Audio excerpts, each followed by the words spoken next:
different format than I'm used to. So I'm going to go a little quickly here because basically I've been instructed to tell you how to write a dissertation in half an hour. So let me get going. That's all it takes. Yeah, that's all it takes. But to tell you how to do it takes a long time because epistemic writing requires practice.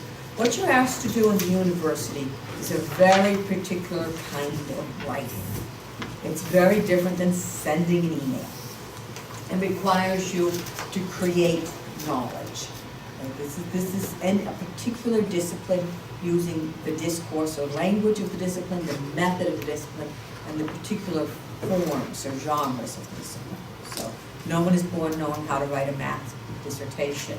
It takes a long time to learn all that goes with leading up to being able to write it, let alone doing it right. So it's important, if you understand that this is a different kind of writing, understand that it needs to go through a process. It needs to go through years of process, but it always will be going through a process in which you are layering your knowledge. You're saying, oh, this is what I think. Oh, wait a minute, I need to understand this different idea.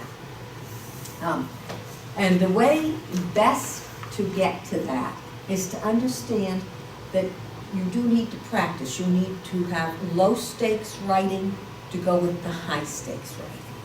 So, and you need to sort of embrace writing that may not be perfect at the first start, whether that's keeping a journal of your observations at your ethnographic site, or simply writing letters to your mother. You know, this is what my project is, and these are the basic assumptions I have. And you need to give yourself permission to be that loose so you don't get writer's block. Because first thing you should do is go read some dissertations or some published articles in your field with the idea that this is a process, that this is where you're going, this is what the genres are. But you shouldn't expect your first approximation to look like my last book, right? It's not going to happen. My last book didn't look like my last book when I did the first approximation of it. You can use writing as a model. We don't really have time to talk about much of that, but I want you to think about that as you look at things that you like, people that you read over and over again. Not just read them for the content, but look at what they're doing stylistically and formally. Content and form go together. And there's a whole level at which just keeping a journal and writing daily, punching clock, just like a factory worker. If you do writing every day, your writing gets better. It's not particularly profound because it is a practice. Process. Writing always goes through a process in the academy. So if I write a really good, in fact I have 3 things with deadlines, 2 going out to editors on May 1st. And I will send them out in some sort of array by May 1st, knowing that they will be peer reviewed and come back to me.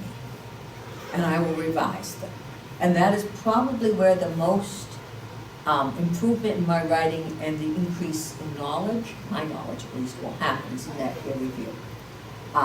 So if we think about writing as a process, we have pre-writing or invention, that's brainstorming, mapping, journals, observations, if you're an ethnographer, gathering data, in the lab if you're a scientist. Then there's the writing of the essay, which is where people sometimes bog down, but you just need to sort of do it. And this is the rewriting or the revision, which is the stretch. It's the important part. It's where you really change 25, 75% of what you're doing and you really get the ideas. I'll talk a little bit about how to get peer-reviewed works going. And then there is the editing. And proofreading is a kind of reading, right? It's really not writing if you go through and you're correcting your verb forms.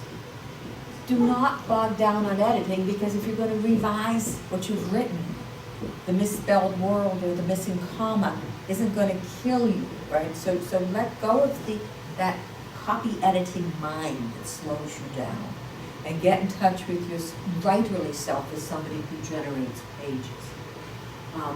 Break any assignment into pieces with due dates. You know you have stuff due at the end of the semester right now. Sit down and figure out what the pieces are. Do I need a lit review now? Do I need a method section? I can write a method section. It's pretty easy usually for people to do. So that you have pieces of it writing and developing your writerly self as you go along. Responding to writing. Now, I don't have a lot of time to talk about responding to writing, but I did pass out a handout. And Murray gives us a list of questions of different stages of writing. So, as well, an author can suggest the criteria that concern them. They can say, people walk into the Center for Excellence in Writing all the time, and they say, I need help with my grammar. and in fact, they have half a paper, they've written very common. You write to your conclusion, the last half of your paper is better than the first half of your paper because you finally know what you have to say.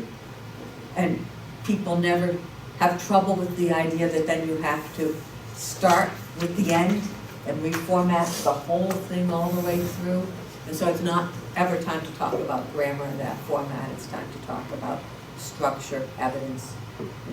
So, knowing this, it makes some sense to think about the stages of your draft and what you can ask of your own draft. So this handout, I call it Murray's handout.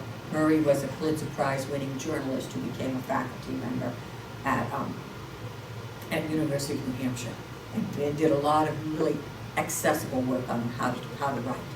So, the first thing you might ask of a paper, either a colleague's paper or your own paper, is, what is my main point? Or do I have more than one? And sometimes you find your main point is on page 3, which isn't necessarily evil in English, but it would be very evil in a science. Right? So you need to sort of figure out, where is your main point? Is it significant? We tend not to have problems so much with significance in graduate student work, but from undergraduate work that you've written papers that were sort of obvious, sort of filling out the form. But is it significant? Why is it significant? And everything in the draft tie to that main point.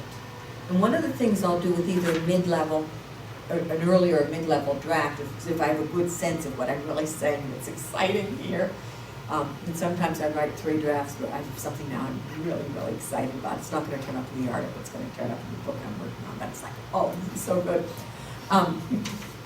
When I have something like that, and I know what my main idea is, I will go through and I will give paragraphs titles, right? So it's okay to have in a long written thing several paragraphs that fill out or look tangential, because you need that information to tie back in. But you need to understand sort of where that related tangent starts and where it ends, and to make sure you've tied it in perfectly. So if you go through and give things titles, it's like early history, effects of the early history, consequences of later developments, then you sort of know how the argument's formulating in a way you might not understand in a 20-page paper. It gets long, you lose track of what you're doing. You can use subtitles for that and get it off topic. But what you need to do then is refer to your earliest drafts globally. And in your mid-level drafts, start really looking for structure. And Murray's questions will help you. Fast turnaround counts. If you're going to share your writing, and writing is dialogic, then it makes sense that whoever you give it to read gets back to you, not so much with thoroughness, but with throughness, so that you can move on intellectually from feedback. Positive helps. If you're responding to your own papers and or someone else's paper, it's really important to be positive for a number of reasons. Identifying what works, which you want to keep no matter what, increases your motivation to keep going, and it reduces the sort of sense of writer's block. Why am I doing this? I'm no good at this, that voice in your head. When in fact, what you're working on is doing good things, and it's really important to identify them and be excited about what you're doing. So I've handed out that handout so you have it for future reference in sharing writing, and to get sort of the ideas in your head of what you should be asking your paper. The late level questions, are things like, are the verbs active and the nouns concrete? Are the words choices precise and specific and spelled correctly? That is the very last thing you need to deal with, and you do that with a different kind of reading and a different kind of involvement. So that is So if you write a dissertation, you don't write it perfectly in the first draft, obviously. Now, writing in the discipline. And the first thing my colleague did here was ask, where are you, to find out what your discipline is.